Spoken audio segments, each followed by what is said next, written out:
அஸ்ஸலாமு அலைக்கும் friends, welcome to சிக்கிமா சமையல். இன்றைக்கி நம்ம பார்க்க போகிற டிஷ் என்னென்னா, முட்டைகோஸ் வச்சு நம்ம பக்கோடா மாதிரி தான் செய்ய போகிறோம். இதுக்கு வந்து முட்டைகோஸு, வெங்காயம் கொஞ்சோண்டு இருந்தாலே போதும். ரொம்ப டேஸ்ட்டு சூப்பராக இருக்கும். இந்த முட்டைகோஸ் பக்கோடா வந்து எல்லா சாதத்துக்குமே நம்ம தொட்டுக்கரலாம். சாம்பார் சாதம், ரசம் சாதம், மீன் குழம்பு, கறி குழம்பு, வெரைட்டி ரைஸ் எல்லாத்துக்குமே தொட்டுக்கரலாம். ரொம்ப சூப்பராக இருக்கும். எப்படி செய்யலான்றத பார்க்கலாம். வாங்க ஃப்ரெண்ட்ஸ், வீடியோக்குள்ளே போகலாம். அதாவது நான் வந்து நம்ம கைப்பிடியில் ஒரு கைப்பிடி அளவுக்கு, அதாவது ஒரு 150 கிராம் வரைக்கும் இருக்கும்.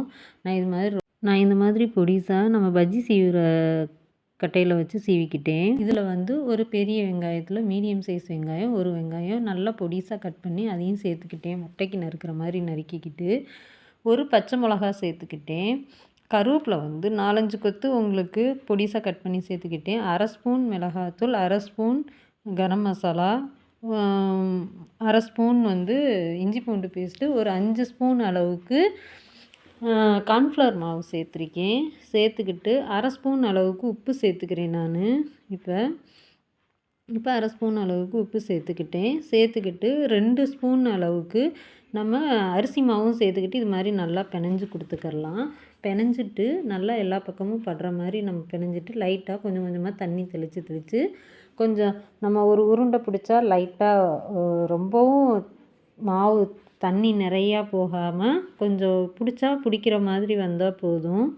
நம்மளுக்கு அந்த அளவுக்கு தண்ணி விட்டு லைட்டாக பிணைஞ்சிக்கரணும். நான் இப்போ உங்களுக்கு இதுலேயே காமிக்கிறேன் பாருங்கள்.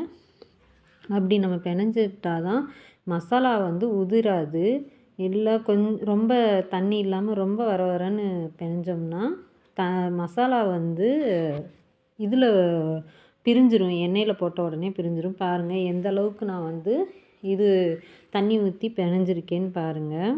இப்படி பிணைஞ்சிட்டு நம்ம உடனே கூட கொஞ்சம் நேரம் வச்சும் பொரிக்கலாம், இல்லை உடனேவும் பொரிச்சுக்கலாம். நான் இப்போ உடனே தான் பொரிக்க போகிறேன். இப்போ ஒரு வடைச்சட்டி வச்சு அதில் எண்ணெயோடு வச்சுருக்கேன் நான். இப்போ எண்ணெய் நல்லா சூடானதும் நம்ம எடுத்த முட்டைகோஸ் பிணைஞ்சி வச்சுருந்தோம்ல, அது கொஞ்சம் கொஞ்சமாக நம்ம போட்டு பொரிச்சுக்கரலாம். அதாவது போட்டு ஒரு நிமிஷம் வரைக்கும் நம்ம திருப்ப வேணாம். அப்புறம் 1 நிமிஷம் ஆனதுக்கப்புறம் நம்ம வந்து திருப்பி விட்டுக்கரலாம். திருப்பிட்டு 2 பக்கமும் வந்து நல்லா பொன்னிறம் ஆகிற வரைக்கும் நம்ம வேக விட்டு எடுத்துக்கரலாம். பாருங்கள், இன்னும் கொஞ்சம் வேகணும். இப்போ நல்லா பொன்னிறமாக ஆனதும் நம்ம எடுத்துருவோம். ரொம்ப சூப்பராக இருக்கும். ரொம்ப ஈஸி, 10 நிமிஷத்துலேயே நம்ம செஞ்சிடலாம். ஸ்நாக்ஸாகவும் சாப்பிட்டுக்கரலாம், சாப்பாட்டுக்கும் தொட்டுக்கரலாம். பாருங்கள், இந்த அளவுக்கு நல்லா வெந்ததுக்கப்புறம் பொன்னிறமாக ஆனதுக்கப்புறம் நம்ம இப்போ இதை வந்து ஃபுல்லாக எடுத்துட்டு, நான் 3 பேட்சுக்கு போட்டேன். அதாவது இது ஒன்று, இன்னும் 2 வாட்டி போட்டிருக்கேன். போட்டு எடுத்துக்கிட்டேன். இது வந்து நாங்கள் சாப்பாடுக்கு கூட தொட்டுக்கரல, சாயங்காலம் ஸ்நாக்ஸாகவே எல்லாம் சாப்பிட்டு முடிச்சிட்டாங்க. ரொம்ப ஈஸி, ஆனால் டேஸ்ட்டு ரொம்ப சூப்பராக இருக்கும். நம்ம வெங்காய பக்கோடா கடையில் வாங்குகிறோம்ல, அது மாதிரி இருக்கும். இப்போ மிச்சம் இருக்கிற வந்து இதையுமே நம்ம போட்டுக்கரலாம். முட்டைகோஸையுமே போட்டு நல்லா பொன்னிறமாக ஆனதும் பொரித்து எடுத்துக்கருவோம். இப்போ 3 பேட்சுக்குமே நம்ம போட்டு எடுத்துக்கரலாம். இப்போ பாருங்கள், இந்த அளவுக்கு பொன்னிறமாக ஆனதும் நம்ம எடுத்துடணும். இப்போ அடுத்த பேட்சும் போட்டு எடுத்துக்கரலாம். இது போல் நீங்களும் உங்கள் வீட்டில் செஞ்சு சாப்பிட்டு பார்த்துட்டு எப்படி வந்துச்சுன்றதை கமெண்ட் பண்ணுங்கள்.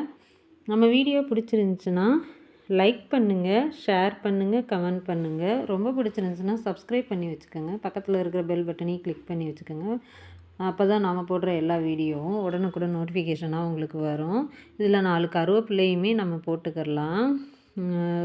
ஏன்னா அது கொஞ்சம் நல்லா ஃப்ளேவர் நல்லாயிருக்கும். இன்னும் அந்த கடையில் வாங்குகிற பக்கோடா மாதிரியே இருக்கும். சூப்பராக இருக்கும் ஃப்ரெண்ட்ஸ். உங்களுக்கு கலரை பார்த்தாலே தெரியும். இது ரொம்ப ஈஸி, ஆனால் டேஸ்ட்டு ரொம்ப ரொம்ப சூப்பராக இருக்கும். பாருங்கள் எப்படி இருக்குன்றத. இவ்வளோ நேரம் வரைக்கும் நம்ம வீடியோவை பொறுமையாக பார்த்ததுக்கு தேங்க்யூ ஃப்ரெண்ட்ஸ்.